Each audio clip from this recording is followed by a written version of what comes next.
Data that we've been collecting, and so we thought we'd talk for a few minutes about something that we share with you every time you teach first-year seminar with us, but something that we don't really have another opportunity to talk about as a group. So we're hoping to share a little data from 2016 student surveys.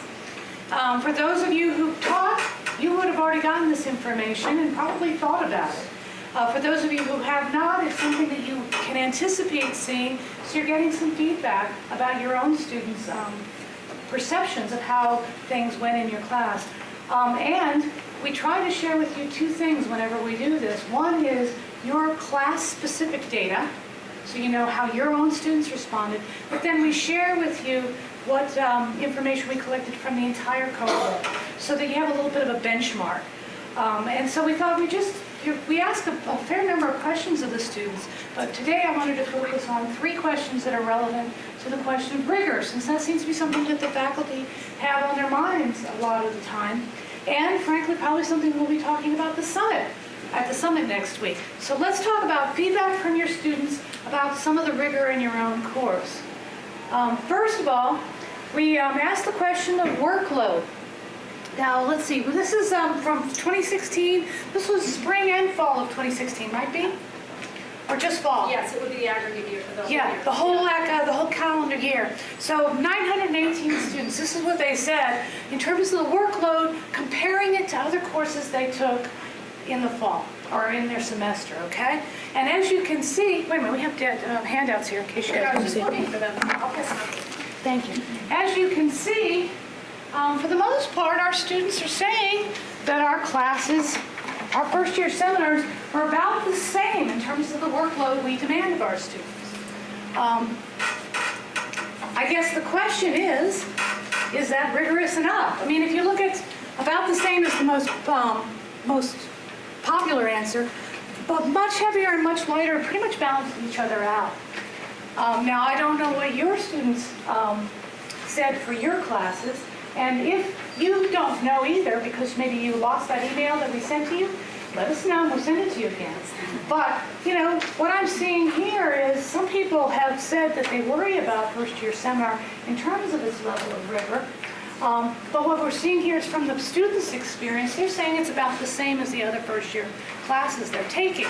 Now, that's not entirely comforting to me, because I think probably as a consensus, the faculty believes that perhaps we could ratchet up our rigor at the university.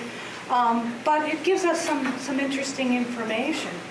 I don't know, what do you guys think in terms of workload? What should we be demanding of our students? The 6 hours a week legally demanded by the state of New Jersey, Okay. at a minimum. Okay, at a minimum. How many people are aware of the 6-hour rule? Yeah, a lot of the faculty don't even know about the 6-hour rule. Yeah. For a 3-credit course. For a 3-credit course, the state of New Jersey, for full accreditation, assumes that there will be 2 hours of study and work outside of class, at a minimum. I mean, when you and I went to school, or at least when people my age went to school, I think it was 3, was the assumption that a 3-credit course would be 9 hours. But the state of New Jersey codifies it as 6. Yeah. Isn't that interesting? So that's something that's a good benchmark.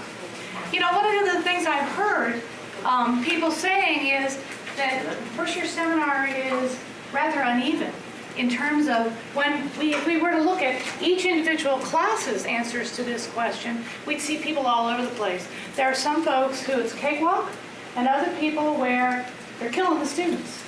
But I have a little trouble wrapping my head around that one, because I just observed 30 years at Monmouth, and I have heard people say the same thing about Western Civ.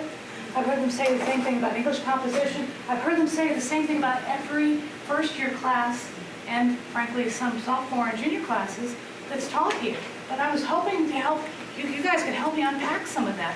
What have you heard, and what kind of evidence we have about this thing? And what can we do about it if it's a problem?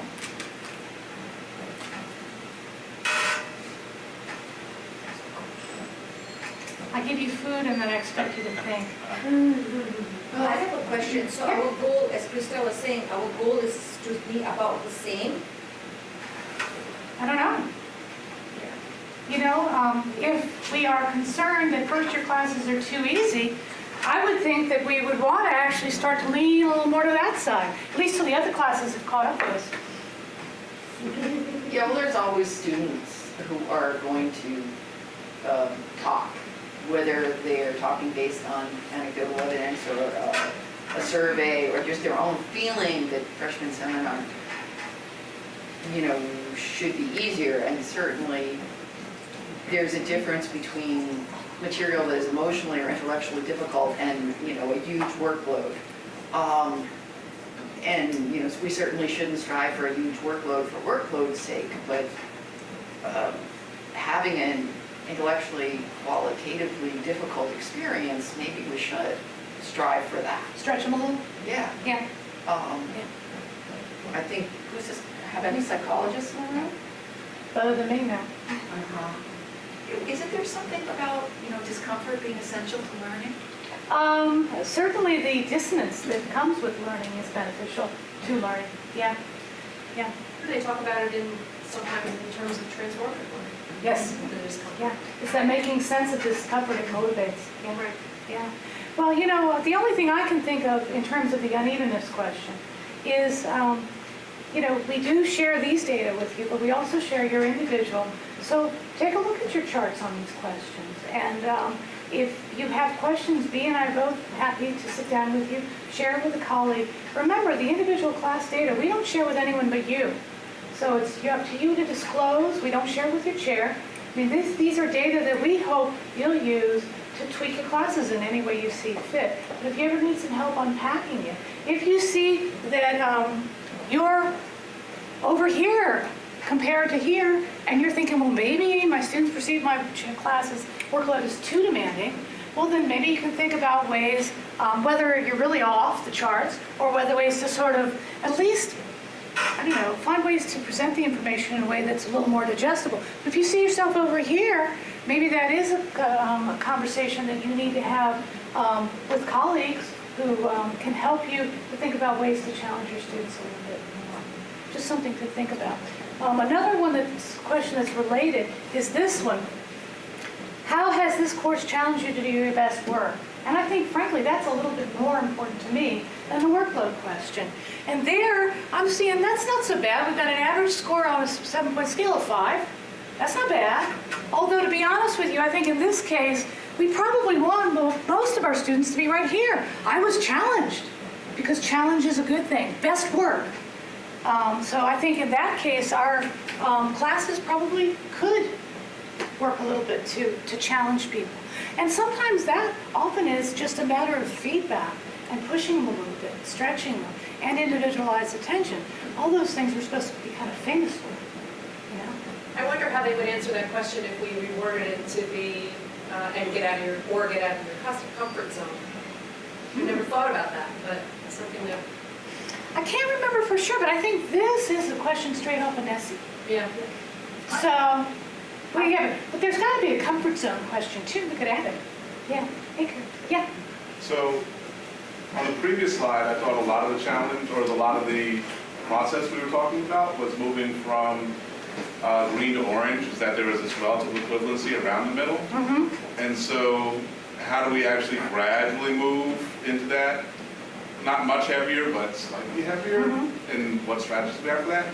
On the second one, the embedded piece about challenge is how do each of us see ourselves challenging our students? Right. And so for me, in particular in my class, a lot of the challenge is not in, say, an exam or one of the formal assessments that contributes to the grade.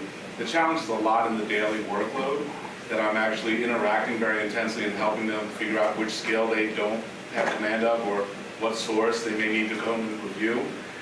And so that's where, at least in my case, I know I could push that more into that 6-7 range, is by maybe raising the challenge on the formal assessments where I don't emphasize it as much, or thinking even more kind of critically about those daily interactions.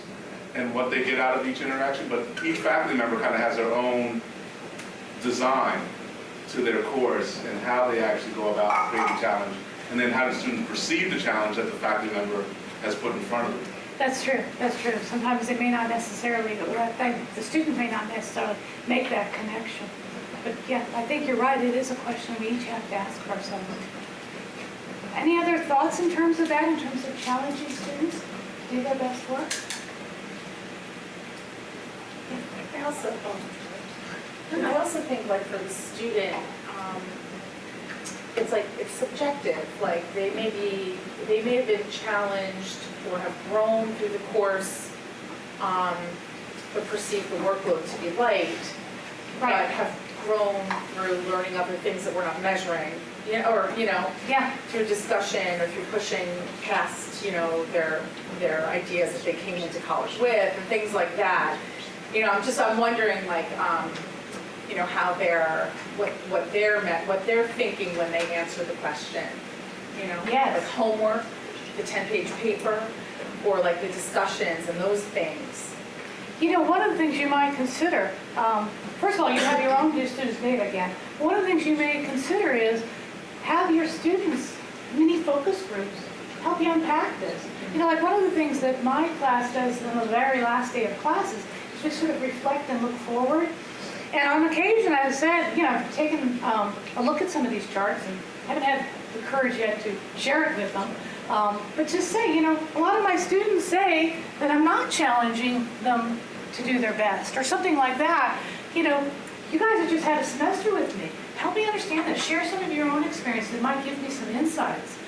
Because one of the things I've found is if you go to a group of students and say, this is what Nessie told us, or this is something else, can help me figure this out.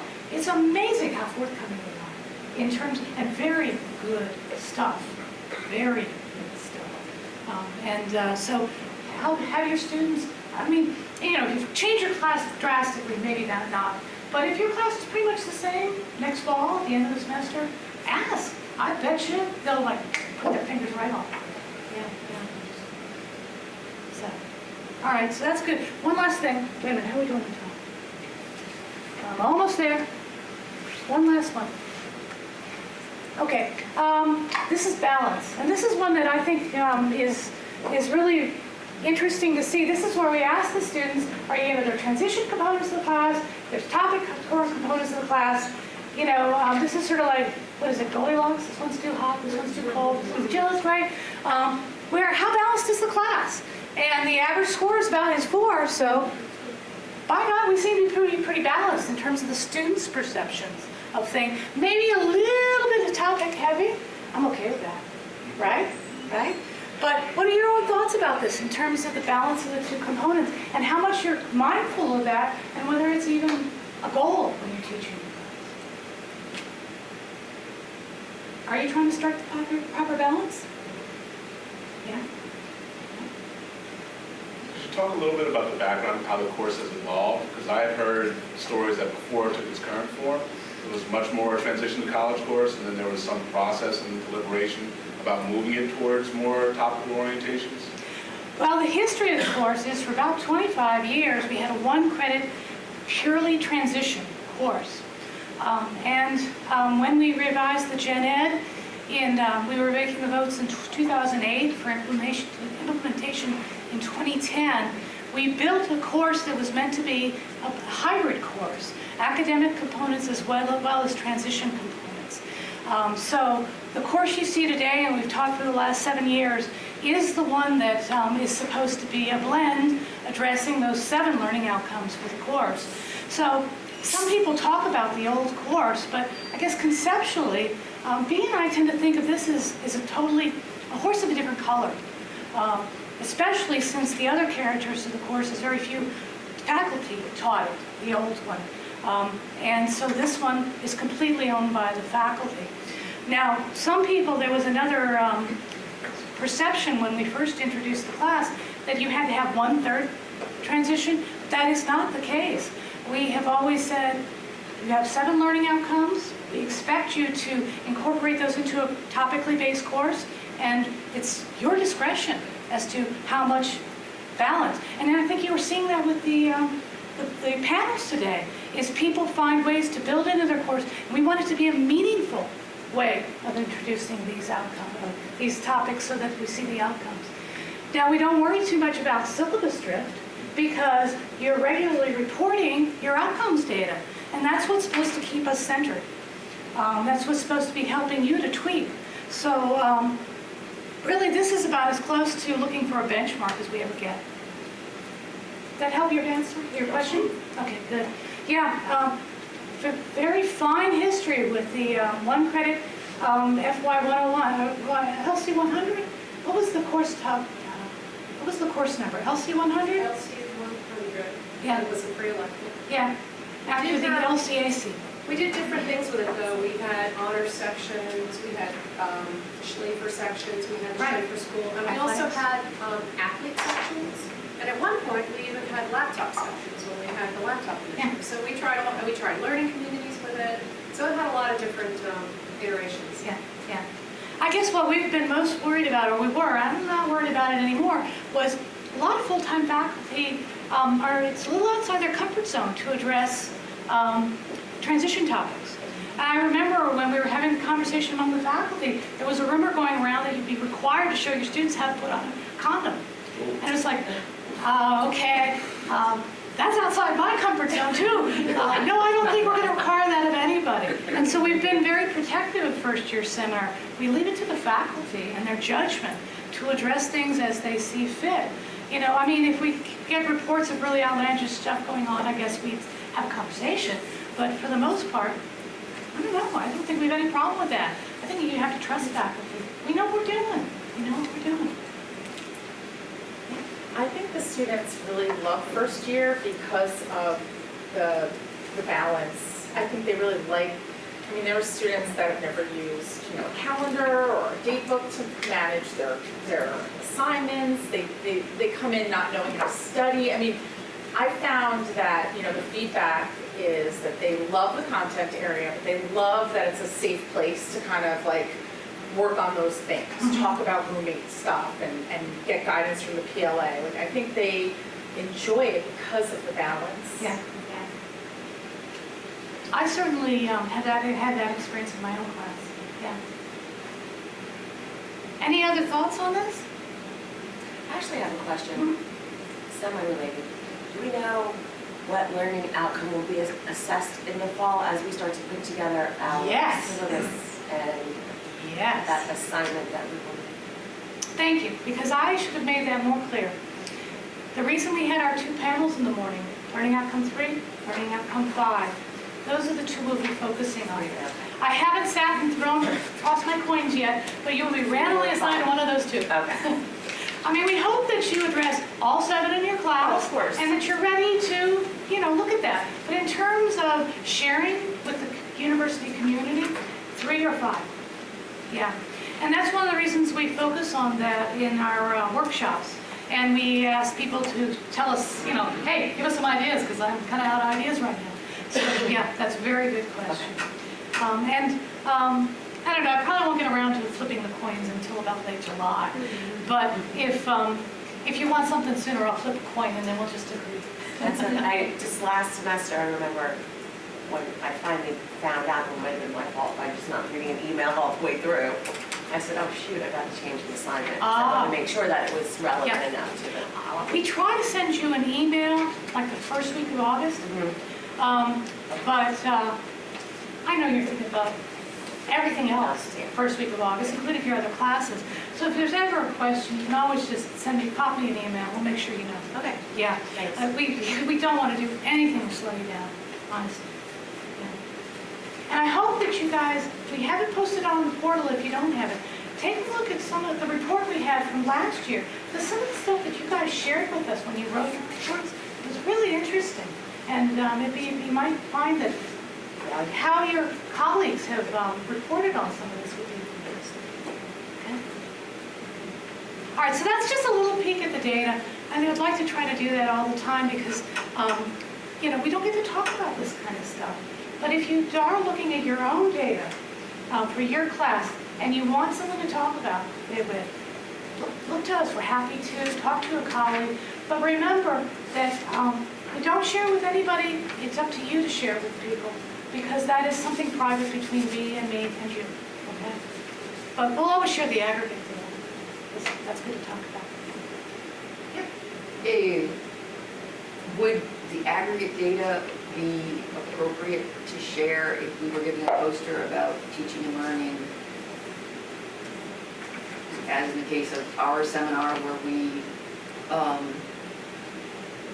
have an IRB for our data, but we don't have an IRB for aggregate data? We have an IRB for the survey. I believe it covers that we are able to disseminate the aggregate data. But ask me that question again, I will. and you and I will talk about it. I'm pretty sure the IRB has allowed us to take identifying information out, so, 918 participants is okay. Uh-huh, Yeah. okay. We didn't use informed consent because we weren't required to, but I'll double check, because I think we hope to someday share the aggregate. So I think we've got that base covered. I think we do too. Yeah. It's just, I can't remember our patient right off the top of it. Okay. Yeah, we fill out IRBs with such regularity.